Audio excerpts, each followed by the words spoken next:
Whoa! If I'm spending 25,000 Rand a month, that means I need that much money.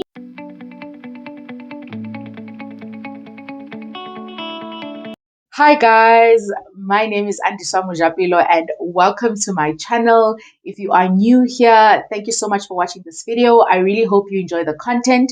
We chat about all things related to money and adulting in general. If you are a returning subscriber, welcome back, welcome back. Do you notice anything new? I don't know, like something different. I decided to cut my hair, guys, and it was a DIY project. So I did this all by myself and I'm really excited about the change. So let me know if you can relate in the comment section down below, right? But I feel like having really short hair is an underrated savings strategy. I mean, my budget is going to be so happy for the next couple of months because of this hairstyle. And maybe I'm the only one, right? And maybe it depends on what you actually do to your hair. But I immediately see the difference after having cut my hair for the next couple of months. So I'm really looking forward to that. And let me know in the comment section below if you can relate. So today's video, I'm sure when you saw the caption of the video, you were like, oh no, emergency funds again. We've heard about emergency funds time and time again, and we know why they are important.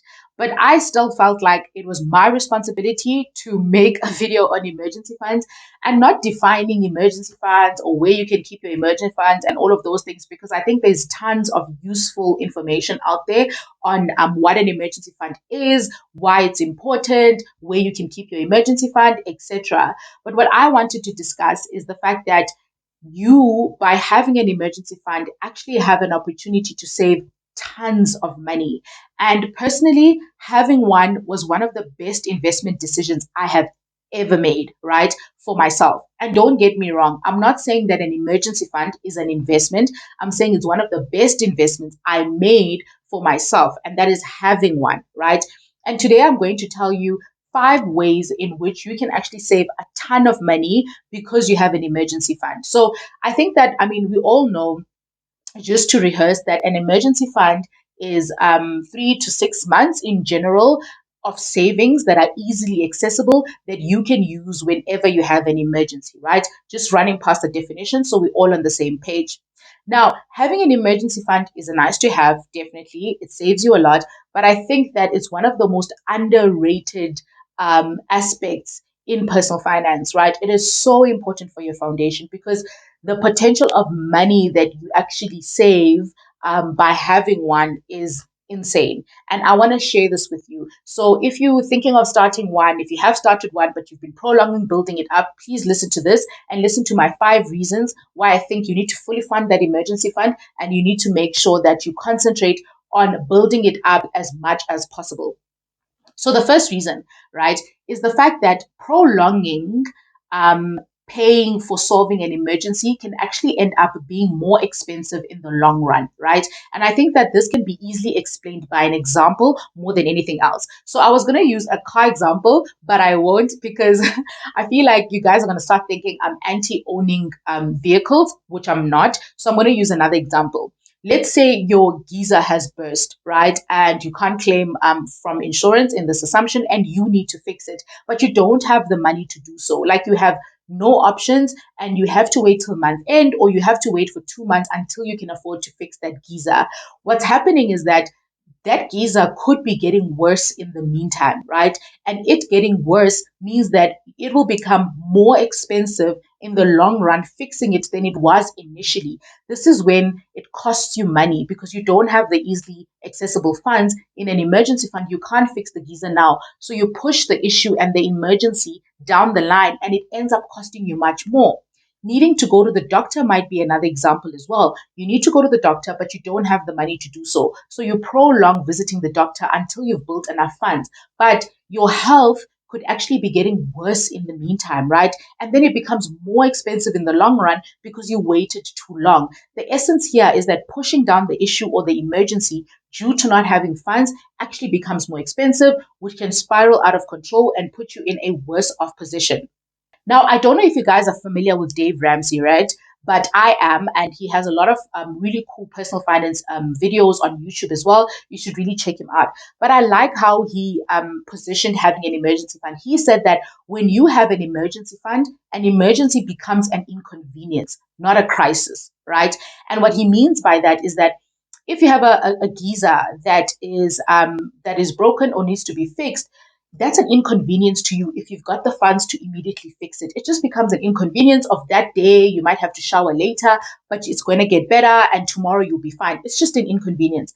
But if you don't have the money, it becomes a crisis. It becomes a, oh my God, what am I going to do? We're going to spend a whole week without hot water. What's going to happen? And now you're stressing about it and it's affecting you at work and the way you think, right? So emergency fund, just an inconvenience. No emergency fund, it becomes a crisis. And that's how you actually end up spending more money. You stress about it, and sometimes you end up paying more because you've prolonged fixing the problem. So that's the first way in which having an emergency fund can save you a ton of money.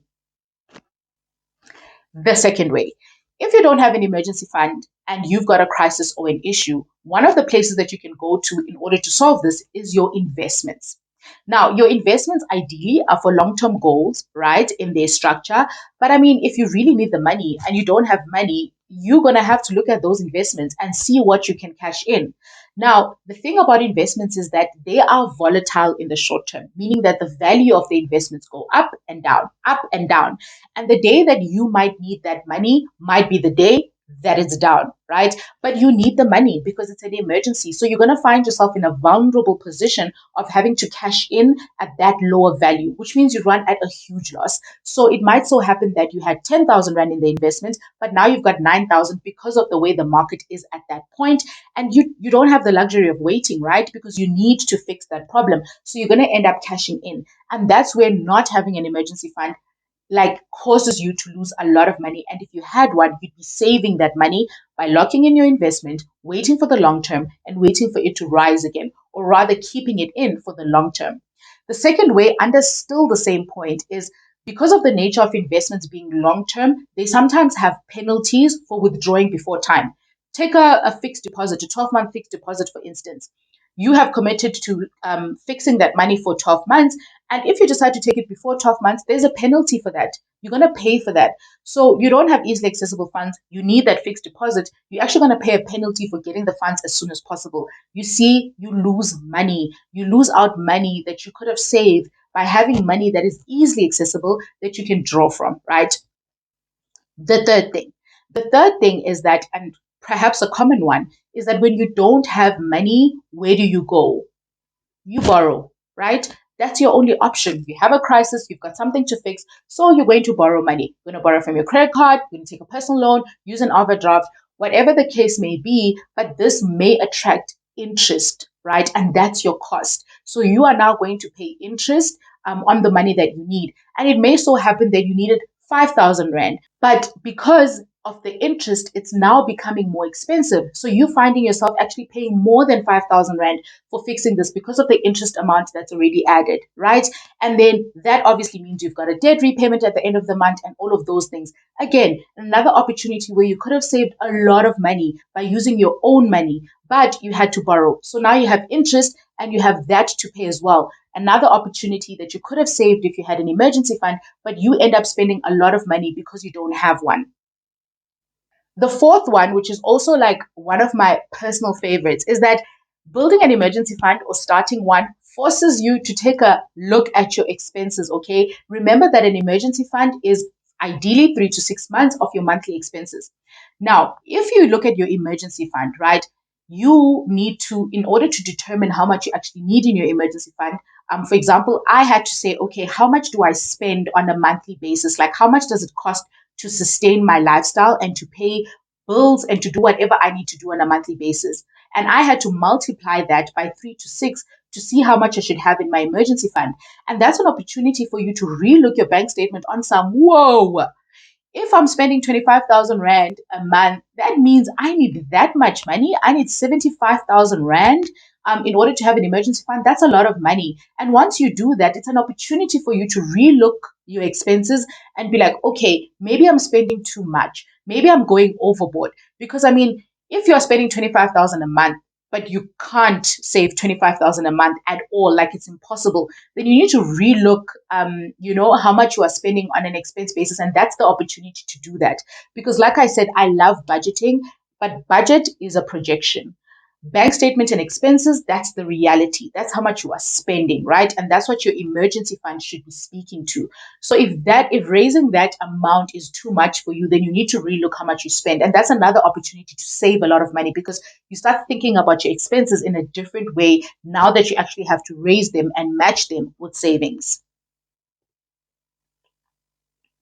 The fifth one, and I think the most important, okay, all the reasons are important, right? But I really, really love this one.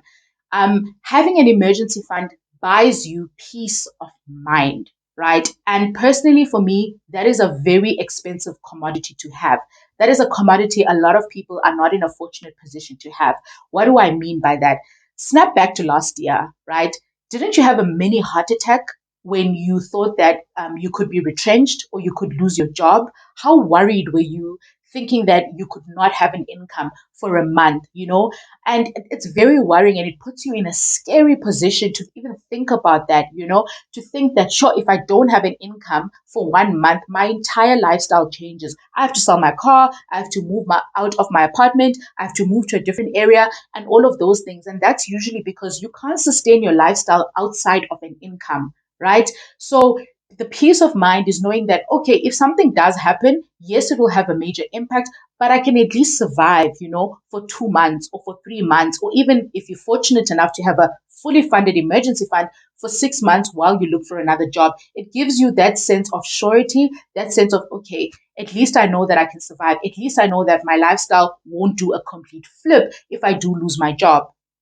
The second way in which an emergency fund actually buys you peace of mind is that it affords you the choice of being able to walk away from toxic situations, right? So sometimes, I mean, this is the reality. Sometimes you are in situations because you can't afford to be out of them. You're in toxic situations because you can't afford to leave.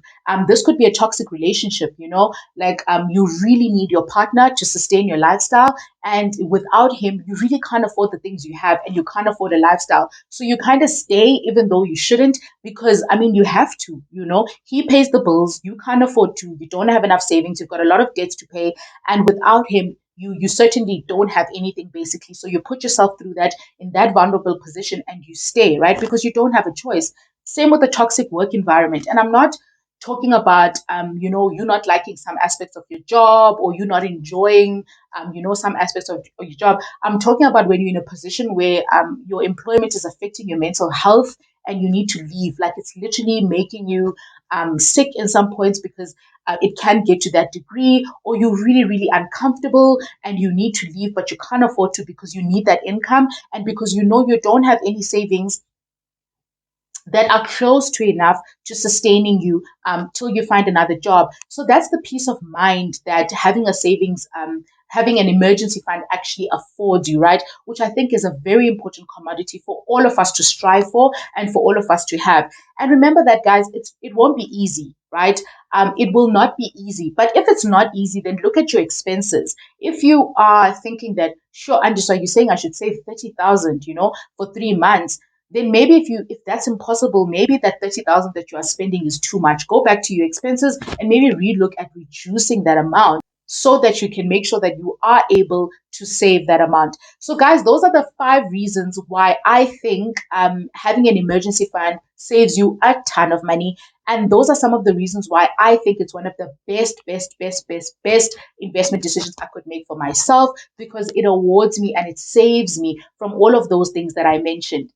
I really hope this helps inspire you to build up your emergency fund if you don't have one already, or to start one if you've been prolonging it, or if you've been postponing it.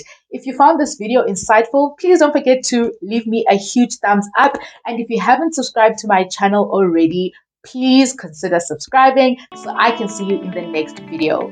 Bye.